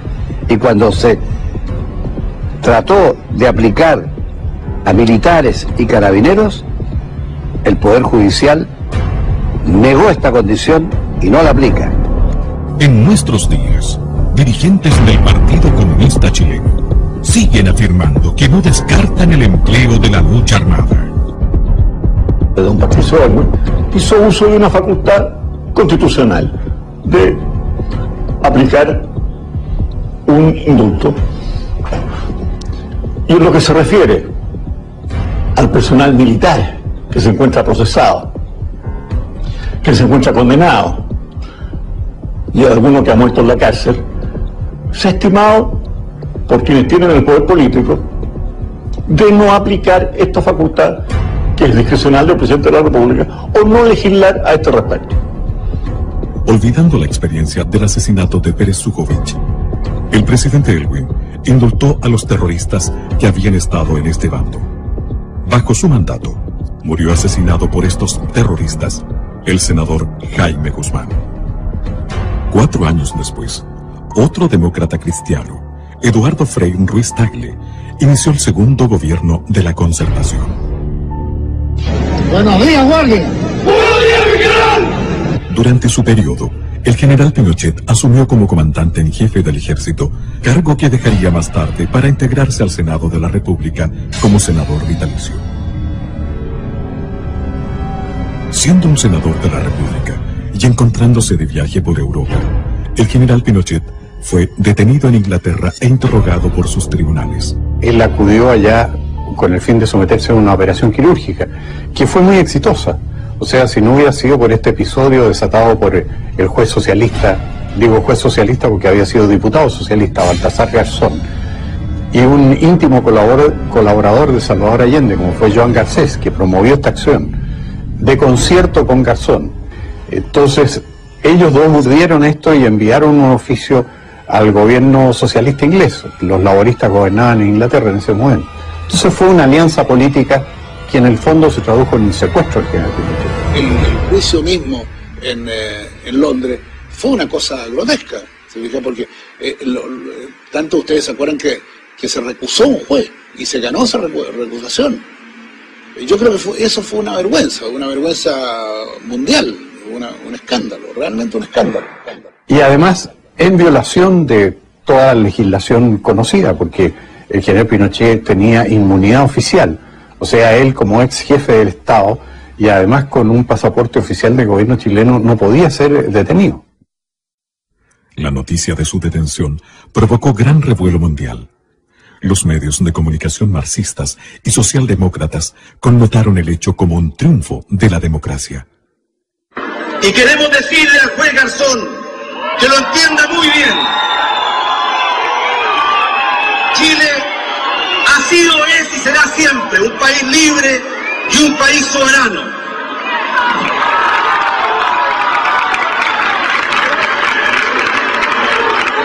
Por un problema de principios, no podemos permitir que hoy día un juez español, mañana un juez de Mozambique o de cualquier otra parte del mundo, se arroje una jurisdicción que no le corresponde y pretenda intrometerse en nuestros asuntos y juzgar a personas por hechos ocurridos en nuestro país y que tienen el alto cargo de haber sido expresidente de la República. Dentro de los sentimientos de apoyo que provocó en nuestro país el secuestro del general Pinochet en Londres, fue el que unió por esos días a las barras bravas del fútbol profesional.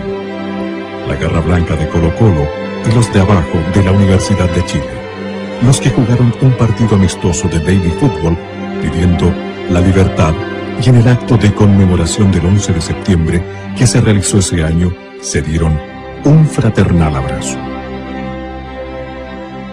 Durante su calvario, el matrimonio Pinochet recibió la visita de la primera ministra británica, Margaret Thatcher.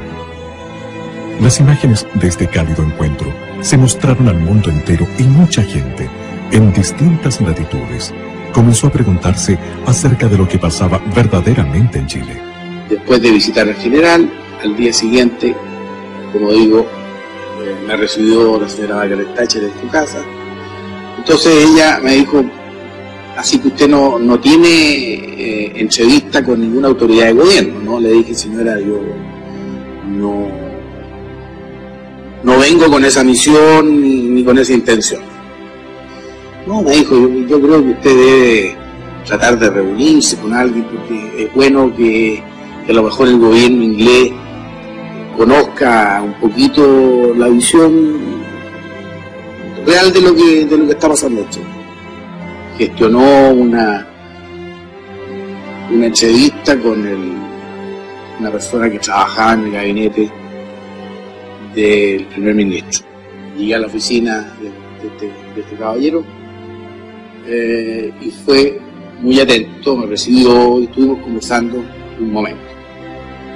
Así que me permití en ese momento decirle, mire, yo le agradezco que me haya recibido, solamente venía yo a visitar al general, que está acá, pero ya que tuve esta oportunidad, le voy a expresar, y creo que es bueno que usted lo sepa, el sentimiento de mi institución, que es la que yo represento.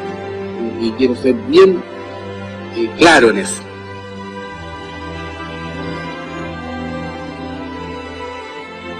Nuestra institución nunca más va a confiar en Inglaterra. Lo de Londres fue terrible, pero fue algo inesperado, absolutamente, en el primer momento.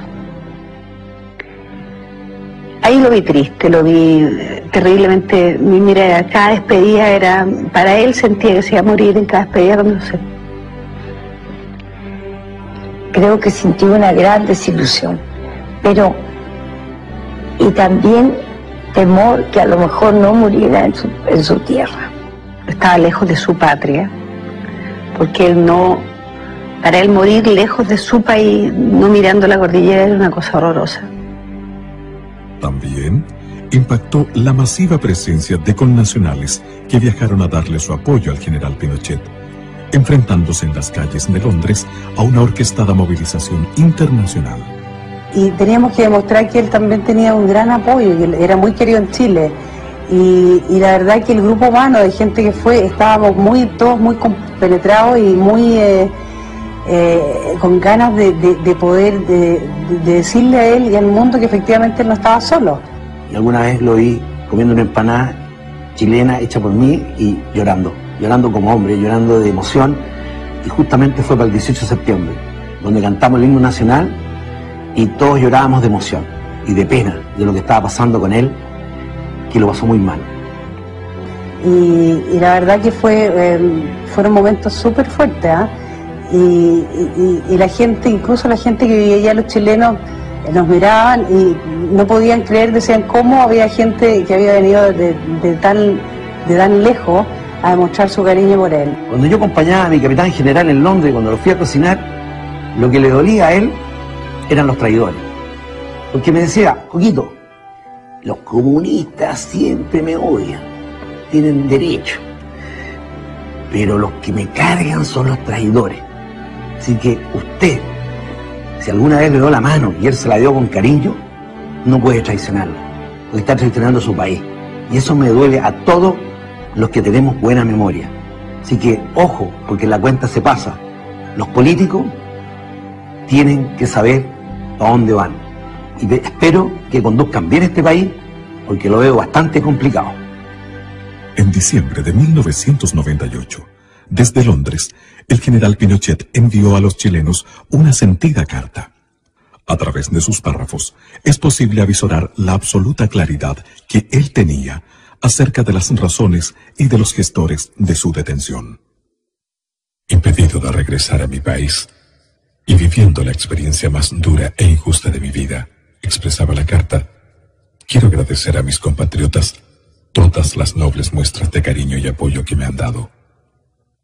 He sido objeto de una maquinación político-judicial, artera y cobarde, que no tiene ningún valor moral, mientras en este continente y específicamente en los países que me condenan mediante juicios espurios, el comunismo ha asesinado a muchos millones de seres humanos durante este siglo. A mí me persiguen por haberlo derrotado en Chile, salvando al país de una virtual guerra civil. Ello significó 3.000 muertos, de los cuales casi un tercio son uniformados y civiles, que cayeron víctimas del terrorismo extremista.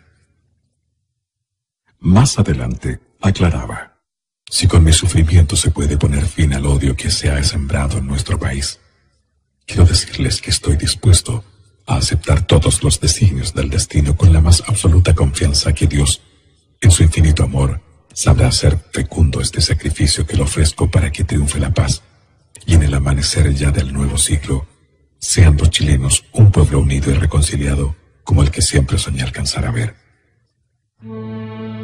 Finalmente, Inglaterra dio cuenta a tiempo que su justicia no podía ser dirigida por un juez español que estaba gastando su presupuesto y prestigio, y que ello no la llevaba a nada beneficioso. Era arbitrario, o sea, no tenían por qué tenerlo preso los ingleses. Gracias a Dios que fueron los ingleses y no los españoles. Fue una gran emoción saber que volvía, y también a la vez algo increíble, porque no podíamos creerlo después de tanta tensión, tanto momento difícil. Fue como fue el término de una pesadilla.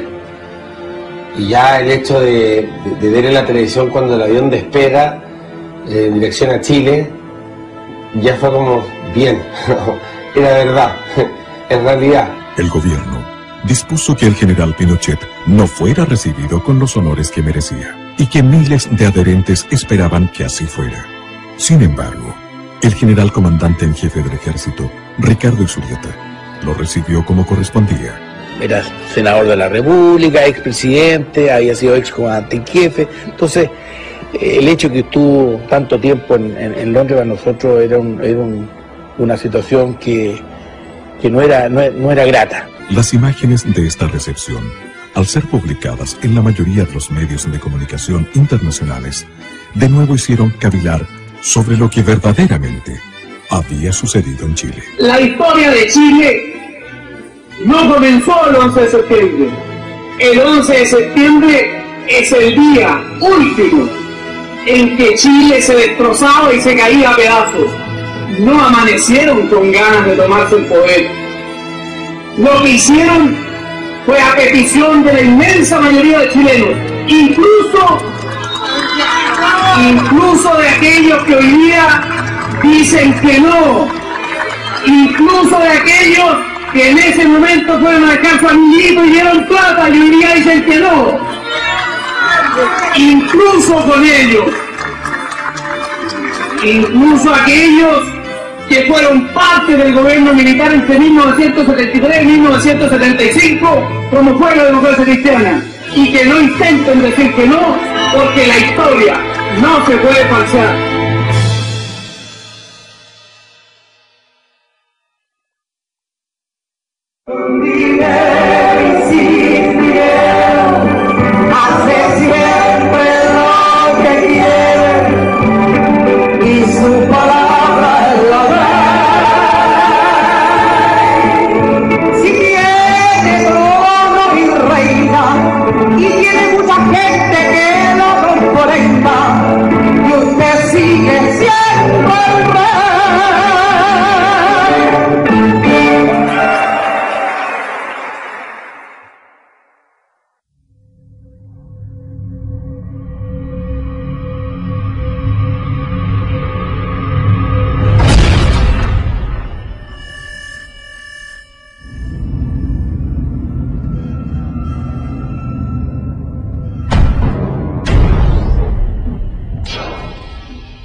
Fue un hombre que tuvo críticas en el camino, y yo no fui ajena a ella, lo reconozco con hidalguía, pero como se lo dije en privado, hoy día se lo repito en público.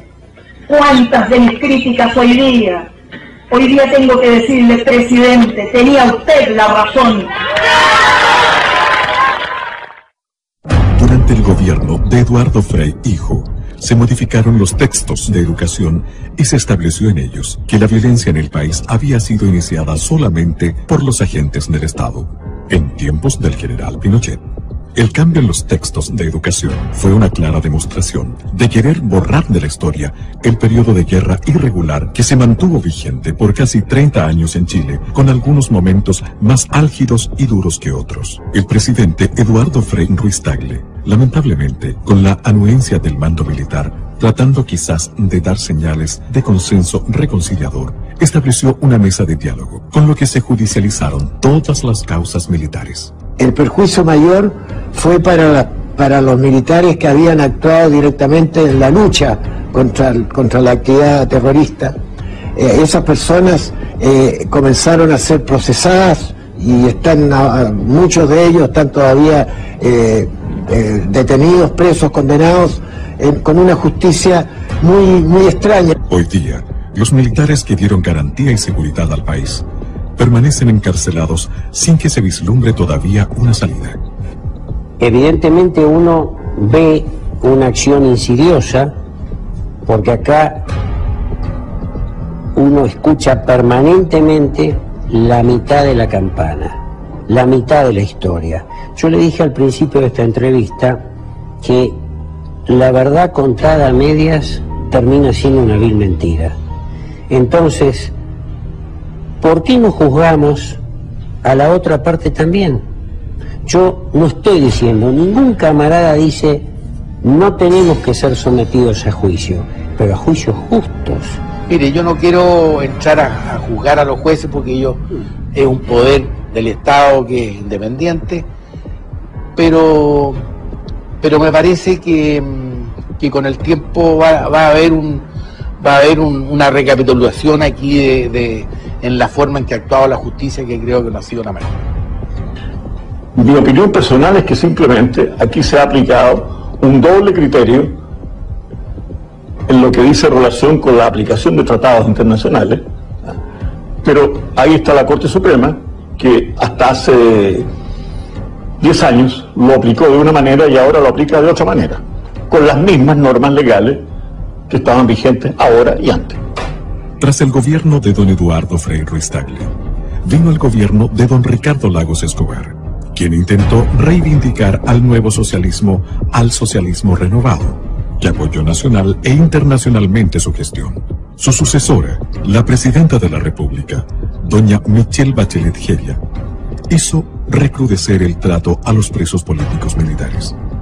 Caracterizó su gobierno con una serie de cambios sociales. Su eslogan fue ni perdón ni olvido, mientras en los escenarios internacionales declaraba no guardo resentimiento alguno. Pero Tata, tanta persecución parece película de terror esta cuestión, po. Mira, es que todo está clarito.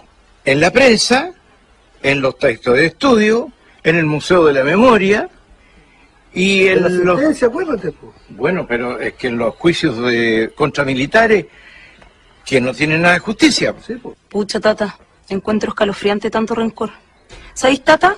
Yo creo que la carretera austral es lo que más representa al general. Abriendo caminos, dejando huellas donde antes nadie lo había intentado. Estamos de acuerdo, mi niña. En todas las épocas han habido grandes hombres que han abierto caminos y han dejado huellas imborrables.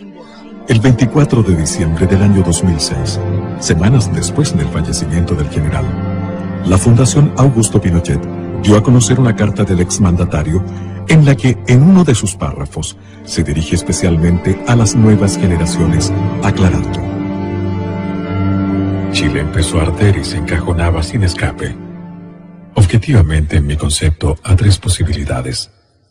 Esto que lo entiendan las nuevas generaciones nacidas con posterioridad a la crisis. A una guerra civil sin cuartel, de ventana a ventana, con miles y miles de personas muertas, a la imposición de una dictadura llamada del proletariado ideológicamente marxista-leninista, con la pérdida total de libertad política y del Estado de Derecho, y a una reacción conjunta de civiles y militares para eliminar tajantemente las anteriores. Nadie discute que la inmensa mayoría de la población se inclinaba por esta última alternativa. En otro párrafo de esta carta, el general aborda de manera frontal el tema de las muertes y los desaparecidos. En muchas muertes habidas y en los desaparecidos de cuerpos, es muy posible que no se logre jamás un conocimiento acabado del cómo o por qué ocurrieron. No se puede descargar con simpleza la responsabilidad de un sinnúmero de extralimitaciones porque no hubo un plan institucional para ello. Los conflictos graves son así, fuentes de abusos y exageraciones. En los enfrentamientos habidos en la historia, el resultado en cuanto a pérdidas de vida y las deshumanizaciones son parte de su definición. Finalmente, la carta concluye con una exclamación que parece surgir desde el alma misma del general Pinochet. ¿Cómo quisiera que no hubiese sido necesaria la acción del 11 de septiembre de 1973? ¿Cómo hubiese deseado que el presidente Salvador Allende no hubiera incubado en su ideario el propósito de transformar a nuestra patria en una pieza más del tablero dictatorial marxista? Esta misiva, conocida en forma póstuma, no hace sino engrandecer la imagen de Augusto Pinochet. A juicio de algunos analistas internacionales, como lo menciona en su obra el escritor italiano Mario Spataro, el mundo, poco a poco, está comprendiendo y valorando la verdad de los hechos que acontecieron en Chile, y la imagen del general Pinochet está comenzando a tomar su real dimensión de estadista y patriota. También lo cree así Paul Johnson, destacado escritor e historiador inglés, que señala textualmente en su obra: la gente debe estar de acuerdo en diferir sobre los héroes. Yo admiro enormemente a Chile y su gente, y me preocupé cuando mi amigo Salvador Allende se hizo presidente y abrió el país a las hordas de radicales armados de todas partes del mundo. Así que aplaudí la toma del poder por parte del general Pinochet. Pero al evitar la transformación de Chile en un satélite comunista, el general se granjeó el furioso odio de la Unión Soviética. Pinochet sigue siendo un héroe para mí porque conozco los hechos. Pinochet es el hombre del destino, por su voluntad inquebrantable y por su obra gigantesca. Forjador en lo fundacional del régimen, conductor de la transición y realizador de la futura consolidación y de la entrada de Chile en una nueva era. Estas no son palabras, son sentimientos profundos. Pinochet, para la mujer chilena, es signo de seguridad. Pinochet, para la juventud chilena, es símbolo de realización cierta de sus esperanzas. Pinochet, para el país entero, es el hombre símbolo de la vocación de grandeza de Chile. Pinochet es el más grande estadista de este siglo. Muchas gracias. Quizás el acto revanchista menos honorable de parte de la coalición gobernante y de su presidenta en esos momentos fue aquella orden política dada al comandante en jefe del ejército, general Óscar Izurieta Ferrer, con motivo del fallecimiento del general Pinochet, de no hacerle funerales de jefe de Estado y que no tuviera cortejo público. Sin embargo, aquel encontró la solución al hacerlo en la escuela militar. Si lo único que le falta a este país, lamentablemente, es poderse dar la mano entre todos. Por eso cuando mi papá se murió, yo me acerqué donde la señora Blandón y le di la paz. No por un gesto de aparentar políticamente nada a favor ni en contra de nadie. Simplemente porque en una misa fúnebre donde mi padre había muerto, hice lo que me enseñó él, que las rencillas y las cosas se dejan de un lado. El mundo entero observó conmovido el adiós al general, preguntándose nuevamente qué había acontecido realmente en Chile. Yo, señor, estoy en la final de la vida. Ya la vida que se va caminando y el camino solo se va acabando.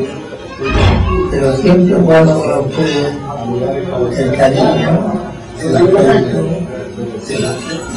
y sobre todo el amor hacia cada uno de ustedes.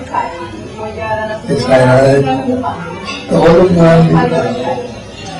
No tendría palabras para decirles cuánto es mi alegría y cuánto es lo que yo recibo de ustedes. Hoy, cerca del final de mis días, quiero manifestar que no guardo rencor a nadie, que amo a mi patria por encima de todo y que asumo la responsabilidad política de todo lo que he obrado en la convicción que ello no tuvo otro norte que engrandecer a Chile y evitar su desintegración. Quiero especialmente dar un mensaje de apoyo a mis camaradas de armas, muchos de ellos privados de libertad, que sufren la persecución y la venganza de quienes desencadenaron la confrontación y la violencia, que obligó a las Fuerzas Armadas y de orden a intervenir para superar un conflicto que parecía insalvable. Gracias a su coraje y decisión, Chile pudo transitar entre la amenaza totalitaria y la plena democracia que nosotros restablecimos y de la cual gozan todos nuestros compatriotas. Reitero lo que he dicho siempre, Yo asumo la plena responsabilidad política de lo sucedido. Tengo la certeza más absoluta de que el día de mañana, cuando cesen las pasiones y los resentimientos, la historia juzgará con objetividad nuestras tareas y reconocerá que la obra realizada colocó a Chile a la cabeza de las naciones de este continente. Ruego a la divina providencia que seamos capaces de superar las heridas que inevitablemente dejan conmociones sociales y políticas como las que debimos enfrentar en 1973, y que se restablezca en Chile la unidad, concordia y paz social. Solo así volveremos a ser grandes y sepultaremos el odio y el revanchismo. Muchas gracias a todos ustedes por la lealtad y la gratitud que guardan para con este viejo soldado, a quien la patria lo colocó en una encrucijada histórica que logramos resolver con el apoyo y respaldo de sus camaradas de armas y del heroico pueblo chileno. ¡Viva Chile!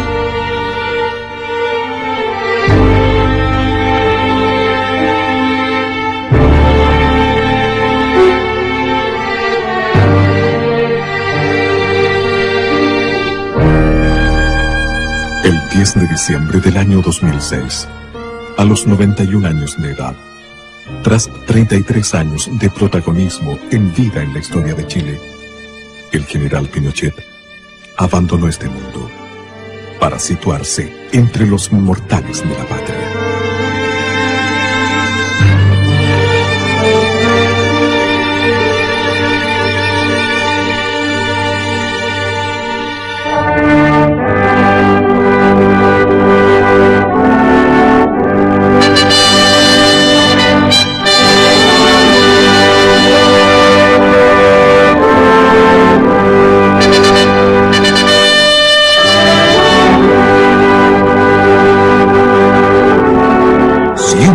Presidentes serán olvidados. Un general Pinochet vivirá para siempre.